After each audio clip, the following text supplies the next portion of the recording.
convido neste momento o professor Jung Oh para fazer essa palestra, que vai falar sobre o salto para o futuro. Eu vou apresentá-lo, ele é bacharel na Universidade Nacional de Seul e mestre em Administração Pública pela Florida State University. Professor Jung Oh trabalhou no gabinete do primeiro-ministro da Coreia do Sul, sendo supervisor em universidade particular no Ministério da Educação. Hoje, ele é responsável pelo Centro de Educação em São Paulo e membro do Ministério da Educação. O professor Jung Oh irá proferir a palestra sobre o tema O Salto para o Futuro. Obrigada. Bom dia. Eu sou diretor coreano educação em São Paulo. Desculpe, eu não falo português. 안녕하세요. 저는 저희 한국 정부에서 그 상파울로 한국교육원으로 파견 나온 오정민입니다. 인사드리겠습니다.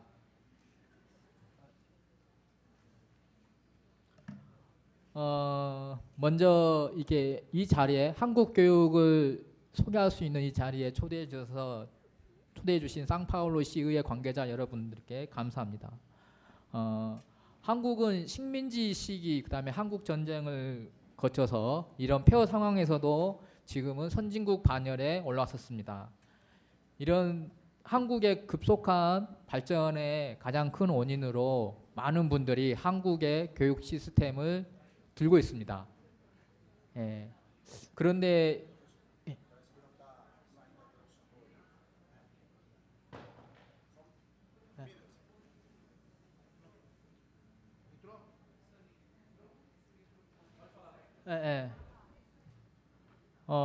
한국의 교육 시스템이 우수하다고 인정받지만 내부적으로 많은 비판을 받고 있는 것도 사실입니다.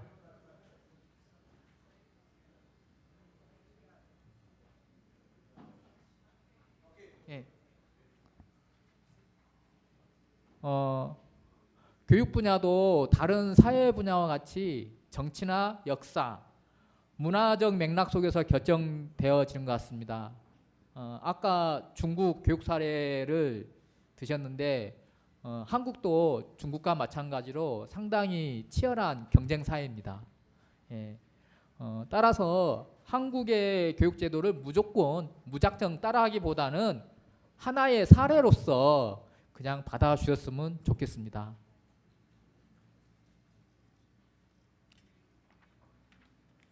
발표 순서는 한국의 교육제도 소개, 한국 교육제도의 성공 요인, 그 다음에 미래를 위해서 한국 교육이 준비하고 있는, 중점적으로 시행하고 있는 정책에 대해서 소개하겠습니다.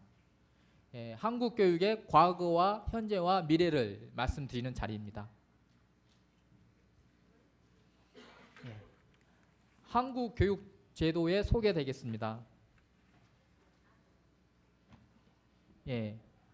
2015년에 조사에서 2019년도에 발표한 OECD 피사에서 본 한국 교육제도의 성과입니다. OECD 회원국 중 2015년에 읽기 분야에서는 1등과 2등, 그 다음에 수학 분야에서는 6등과 9등, 그 다음에 과학 분야에서는 5등과 9등의 범주에 한국은 들어와 있습니다. 전체 참여국 중에서는 한국, 그런데 자세히 보면 2009년에서 읽기 성적은 비슷합니다. 하지만 수학과 과학 성적은 하향됐습니다. 떨어졌습니다. 왜 그럴까요? 지난 경쟁 위주의 교육에 대해서 한국 정부에서 약간 반성이 있었습니다. 맨날 시험 보고 경쟁하고 서로 평가하면서 이렇게 경쟁보다는 이제는 다른 시대가 왔다. 서로 협동하자. 그래서 전인교육 시스템으로 바뀌면서 약간 학생들을 압박하는 요소가 사라졌습니다. 그래서 약간 예전보다는 수학이나 과학 성적은 하락했습니다. 하지만 여전히 높은 교육적 성과를 보여주고 있습니다. 한국의 학제입니다. 그 다른 나라와 아주 비슷한 학제를 갖고 있습니다. 예. 3세부터 5세까지 유아교육이 있고 그 다음에 초등학교, 중학교, 고등학교, 대학교 이렇게 구성되어 있습니다. 예. 3세부터 5세까지의 유아교육은 학부모의 경제적 부담을 최소화하는 데 주안점이 있습니다. 그래서 공립유치원은 거의 무상입니다. 사립유치원도 한 달에 10만 원 정도 부담하고 있습니다. 이러한 이유에는 한국이 현재 겪고 있는 저출산 문제가 있습니다. 그래서 학부모의 경제적 부담을 최소화시켜서 애들을 많이 낳게 하자는 그런 정책적 배려가 숨어 있습니다. 그리고 초등학교 6년, 중학교 3년, 고등학교 3년, 대학교 4년, 그리고 고등학교 단계부터 진로가 나누어지기 시작합니다. 상급 학교를 위한 대학 진학을 위한 일반 학교, 그 다음에 취업을 위한 그 직업계 과정으로 나누어지게 됩니다. 그리고 대학 같은 경우에도 현재는 저희 ICT 발전에 따라서 원격 대학이나 사이버 대학들이 현재는 출현하고 있습니다.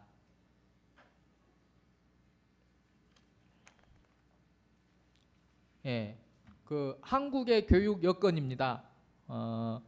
저기 초등학교에서는 학급당 학생 수가 16.4명, 그 다음에 중학교가 14명, 그 다음에 고등학교가 13.2명이 되겠습니다. OECD하고 거의 비슷한 수준입니다. 그리고 학급당 학생 수도 23.1명, 27.4명, 거의 OECD 수준으로 근접해 있습니다. 이러한 아까 중국도 말했지만 중국은 되게 학급당 학생 수가 높았습니다. 저희도 높았습니다. 하지만 정부의 지속적인 투자와 그 다음에 저출산의 영향으로 인해서 거의 선진국 OECD 수준으로 학급당 학생 수와 교사당 학생 수가 지금 도달하고 있습니다. 예. 이것은 이제 상급 학교 진학률입니다. 초등학교에서 중학교, 중학교에서 고등학교, 고등학교에서 대학교로 얼마나 많은 학생들이 진학하고 있는지를 보여주는 그래프입니다. 예. 1985년에 초등학교부터 중학교까지 거의 100% 진학률이 이루어지고 있고요. 1995년에 중학교에서 고등학교로 거의 100% 진학률이 보여주고 있습니다. 그리고 2015년도에 대학교 진학률이 쭉 올라가다가 2015년도에 약간 현행을 유지하고 있습니다. 예, 이 이유는 뭔가 문제가 있었던 건 아니고요. 그 직업계 고교의 교육 역량 강화로 굳이 대학을 가지 않아도 성공할 수 있다라는 정책을 시행하고 있습니다. 선 취업 후 진학 시스템으로 먼저 직장에 가서 취업하고 나중에 대학을 가서 자신의 적성에 맞는 학문을 공부하도록 장려하고 있습니다. 그래서 약간 고교 대학 진학률이 약간 떨어진 측면이 있다는 것을 알려드립니다.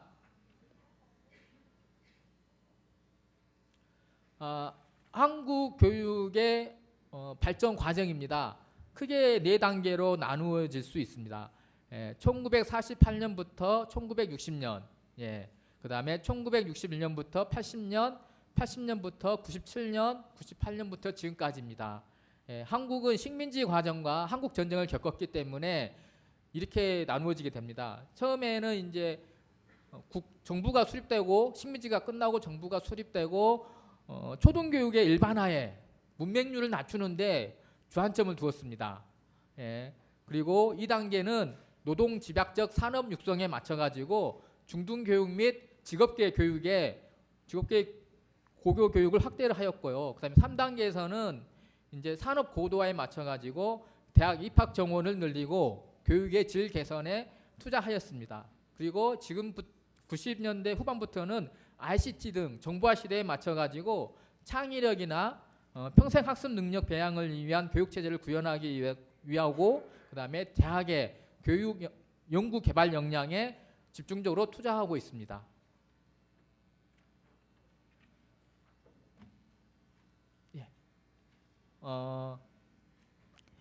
이것은 그간 아까 앞 슬라이드하고 계속 연관되는 문제인데요. 초등, 중등의 교육기회 확대를 위한 무상교육 실시에 정부의 교육 투자가 집중되었습니다. 그리고 고등교육 투자도 90년대 중반부터 지속적으로 늘리고 있고요. 비중을 보면 학년 연령별로 초등학생은 거의 100% 학교를 다니고 있고 중학생들도 거의 100% 가까이 되고 있습니다. 그리고 고등교육 투자도 매년 3만 불 이상, 학생 1인당 3만 불 이상 투자하고 있을 정도로 정부의 교육에 대한 투자가 상당한 비중을 차지하고 있습니다. 두 번째는 한국 교육 제도의 성공 요인에 대해서 말씀드리겠습니다.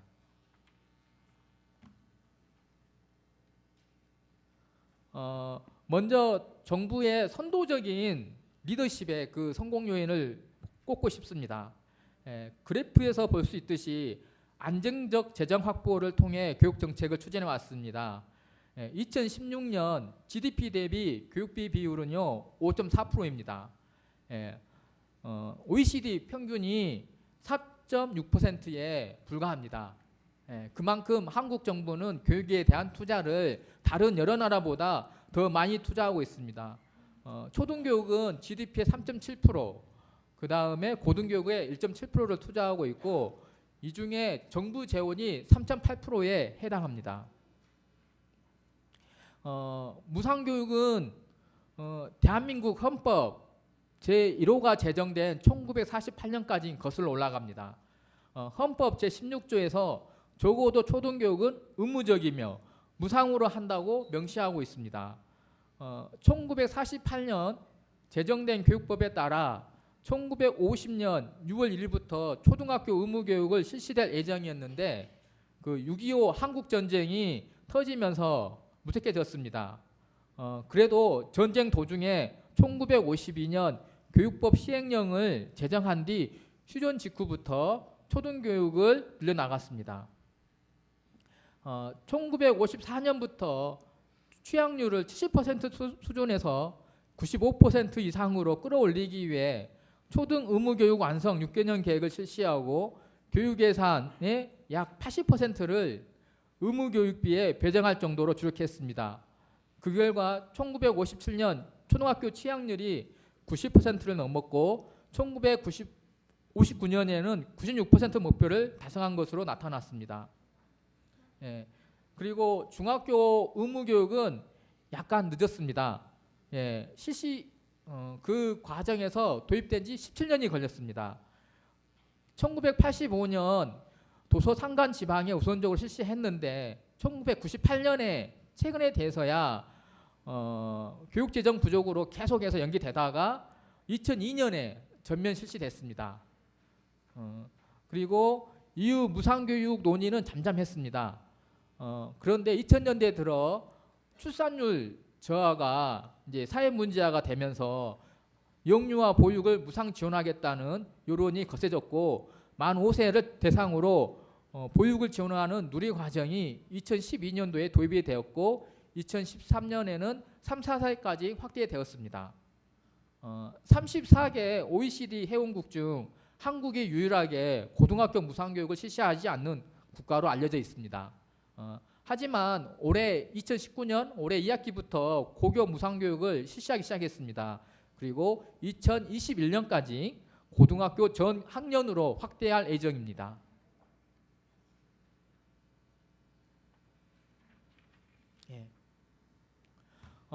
정부에서는 이러한 교육기회의 양적 확대뿐만 아니라 질적 관리도 시행하고 있습니다.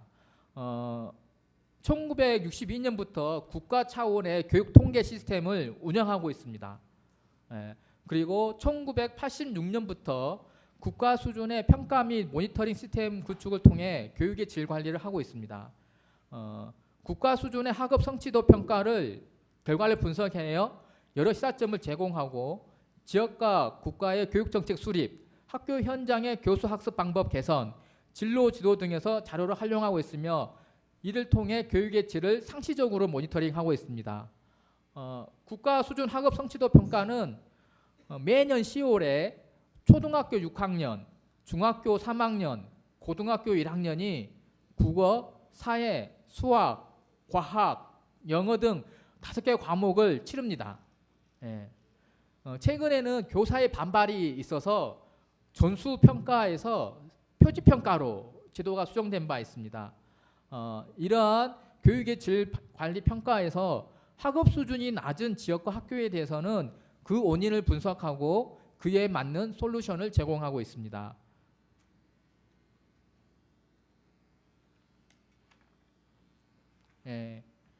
그리고 교육의 질 향상 도모를 하기 위해서 우수한 교원을 확보하고 최고의 대우를 해주는데 정부의 포커스가 맞춰져 있습니다.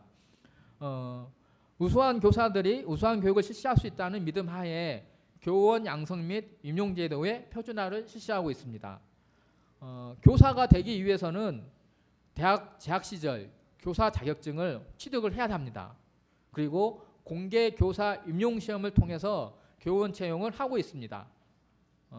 한국의 유초중등 교육 교사의 30% 이상이 석박사 학위를 가지고 있습니다. 한 가지 사례를 들자면 한국의 교원대학이라고 선생님을 양성하는 대학이 있습니다. 여기서 초등과정에 입학하기 위해서는 수능 100분위가 95% 이상이 되어야 합격이 가능한 수준입니다.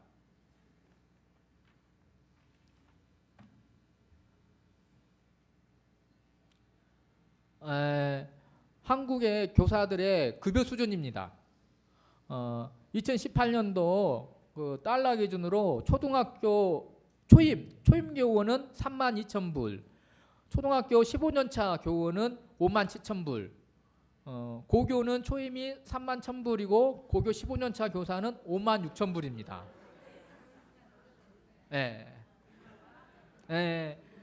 교사의 급여 수준이 세계 톱 10 클래스 안에 들어가고 있습니다. 예, 2여입니다. 2여. 예.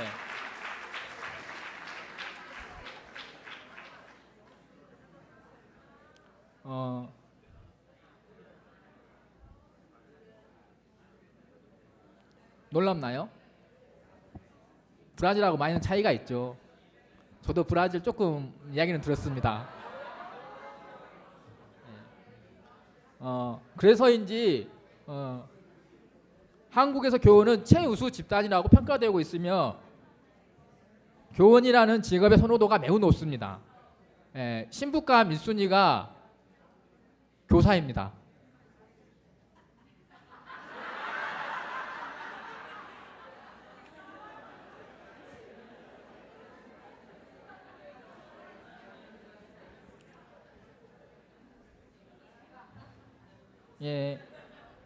그 학교가 제공하는 공교육을 강화한다고 해도 그 한계는 분명히 존재합니다.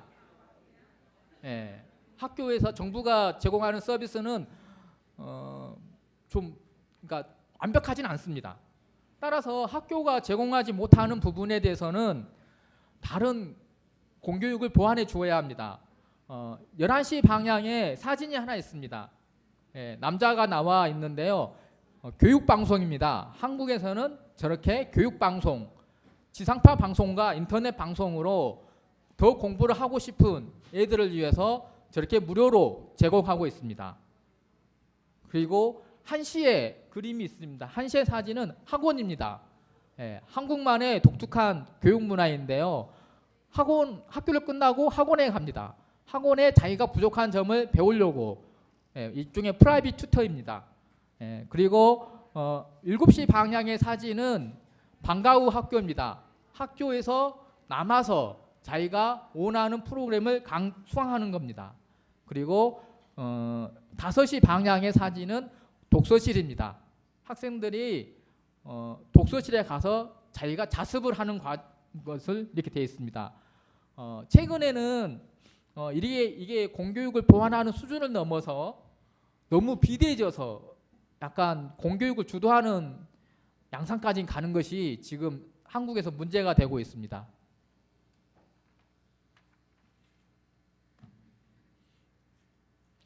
또 하나의 사진을 보여드리겠습니다. 11시 사진입니다.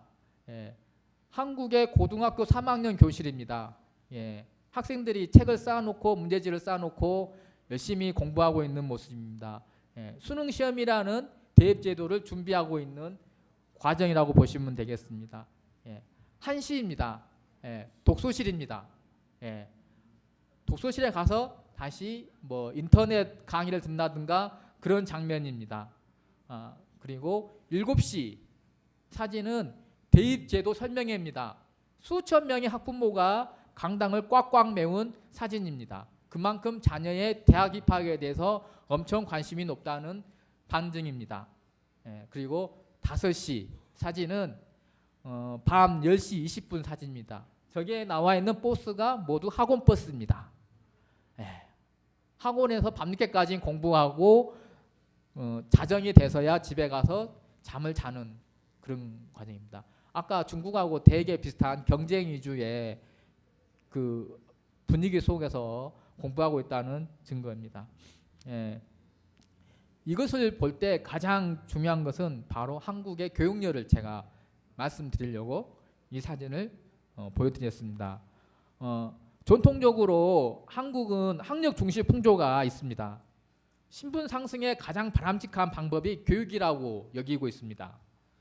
따라서 부모들은 고난과 역경 속에서도 어떻게든 자녀를 교육시키려고 노력했고 자녀들도 부모님의 희생을 알기에 비전을 가지고 노력을 합니다. 17세기에 한국에 표류했던 네덜란드인도 한국 아이들은 밤이고 낮이고 책상에 앉아 책을 읽었다며 감탄하는 기록을 남겼고요. 그리고 19세기에 한국이 문호 개방을 요구하며 한국에 들어왔던 프랑스 군인도 아무리 가난한 집이라도 책이 있고 글을 읽을 줄 모르는 사람이 거의 없다며 경탄하는 글이 기록에 남아 있습니다. 예. 지금 현재도 99%의 한국 부모님들이 자녀들을 대학 교육 이상을 시키겠다는 의지를 보인다는 통계가 있을 정도로 상류층, 중산층, 빈곤층에 관계없이 인생에서 가장 귀중한 것이 자녀 교육으로 나타나 전 세계에서 문맹률이 가장 저조한 나라입니다. 2016년 한국의 초중등 교육 공교육 비중 정부 투자의 상대적 비율은 70.5%로 OECD 평균보다 낮습니다. 그 정부 투자 비중이 낮지만 그 나머지 부분을 그 학부모가 채우고 있다는 겁니다. 최근에 한국에서 이런 사건이 있었습니다. 법무부 장관에 임명된 유력한 정치인의 와이프가 자녀의 대학 입시에 너무 개입한 것이 드러났습니다. 이게 국민적 반감에 부딪혀서 결국에는 그 법무부 장관은 사표를 쓰고 나왔습니다. 예.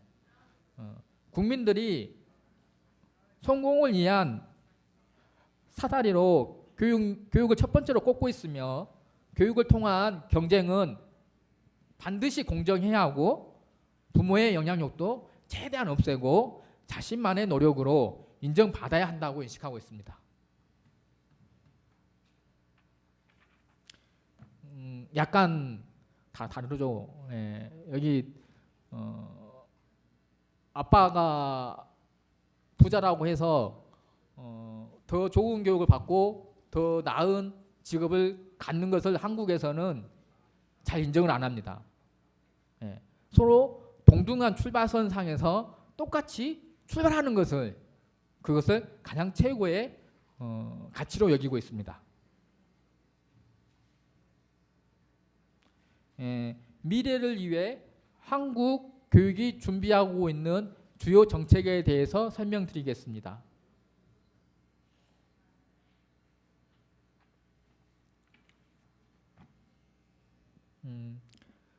건전한 공교육 시스템 완성입니다.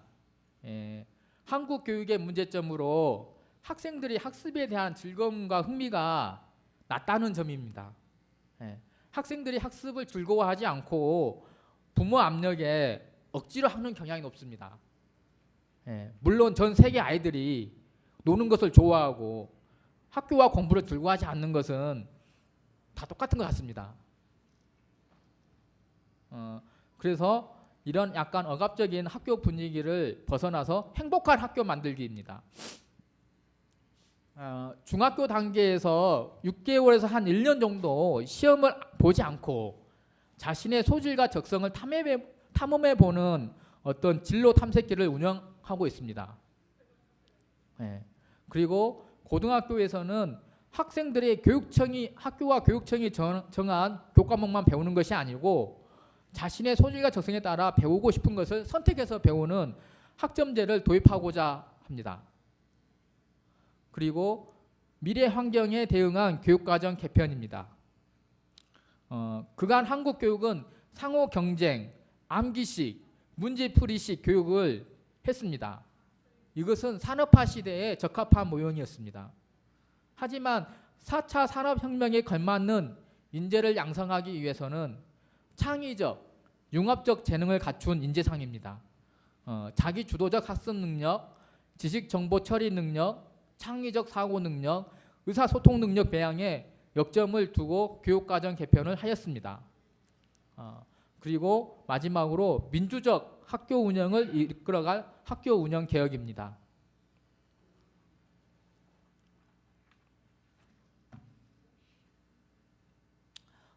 앞서도 말씀드렸듯이 한국은 공정한 교육기회 보장에 정책의 최우선 주안점을 두고 있습니다. 부모의 경제적이나 신분, 출신 지역에 따른 개인이 가진 환경의 차이를 최대한 줄이고 개인의 능력을 최대한 발휘할 수 있도록 균등한 교육 기회를 제공하고자 합니다. 그래서 국가가 기초학력을 보장합니다. 학업 성취도가 떨어지는 지역의 학교에 대해서 맞춤형 학력 지원 솔루션을 제공하고 학업 성취도가 낮은 학생에 대해서는 학습 클리닉도 운영하고 있습니다. 그리고 학업 취약 학생들에 대해서 다양한 맞춤형 교육을 제공하고 있습니다. 다문화 학생, 다민족 학생에 대한 지원을 강화하고 장애 학생 위기에 처한 학생들에 대한 맞춤형 서비스를 제공하고 있습니다. 그리고 공정한 학생 선발과 교육 비용 경감입니다. 여러 계층의 학생들이 사회적 통합을 위해서 섞일 수 있도록 학교에서 섞일 수 있도록 통합 입학 프로그램을 확대하고 있으며 지역 균형 선발, 그다음에 계층 상승 사다리를 활성화하기 위해서 여러 장학 지원 프로그램을 운영하고 있습니다.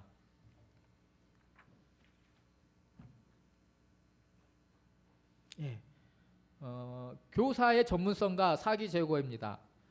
교육의 질은 교사의 질을 넘을 수 없다는 격언이 있습니다. 교사에 대한 투자는 교육에 대한 투자입니다. 급변하는 환경에 따라 교사에게 지속적인 자기 개발의 기회를 부여하고 교육과정 연수, 온라인 연수 및 현직 연수를 실시하고 있습니다. 그리고 마스터 교사를 통해 교사 상호 간의 연수를 실시하며 교사 안식연재, 교사 연구 공동체를 지원하고 있습니다. 그리고 최근 들어 학생들의 교사에 대한 폭력이 심해지고 있습니다. 이에 따라서 교사 보호 제도를 강화하고 존경받는 교사상을 만들고자 노력하고 있습니다.